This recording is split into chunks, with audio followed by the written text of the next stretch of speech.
Jeg er jo i den uheldige situation, at jeg har fået en af de ubehagelige følgesygdomme af diabetes 2, nemlig neuropati i mine fødder og den nederste del af mine ben. Og det er også kaldt nervebetændelse.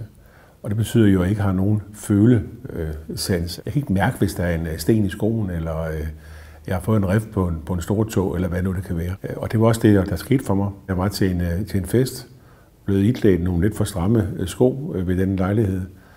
Og inden jeg tænkte mig om, så var der kommet en lille rigtig store tog. Jeg tog hjem og kiggede på den, og var måske tænkt, at det skal nok gå det her. Jeg tog op til lægen og fik en forbinding på den, og sagde, det er ikke noget problem, den heler sig.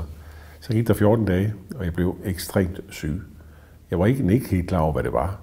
Men jeg blev så syg, så jeg var nødt til at søge over på lægevagten en søndag eftermiddag. De kiggede på den, og så sagde de, at du har fået betændelse i kroppen.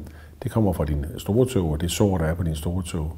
Og i løbet af 4 dage førte det til, at man var simpelthen nødt til at amputere stortåen, fordi der var en risiko for, hvis man ikke gjorde det, så ville betændelsen sprede sig yderligere, og så kunne risikere hele foden, eller måske noget af benet, der kunne komme i fare. Og det her, det er jo en af de ubehagelige følgesygdomme. Der er desværre mange følgesygdomme af diabetes. Man kan sagtens leve med diabetes, men det, der er det grusomme ved diabetes, synes jeg, og ikke mindst ved diabetes 2, det er jo de følgesygdomme, der følger med, både i forhold til hjertekarsygdomme, nyrer og for mit eget vedkommende fødderne og tæerne.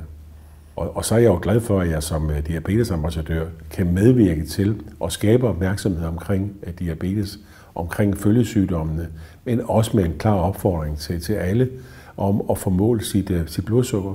Fordi jo tidligere diabetes bliver opdaget, desto bedre er mulighederne for at få diabetes behandlet, og desto større er mulighederne og chancerne for også at undgå at få alle de her dumme følgesygdomme, som kan følge af diabetes 2.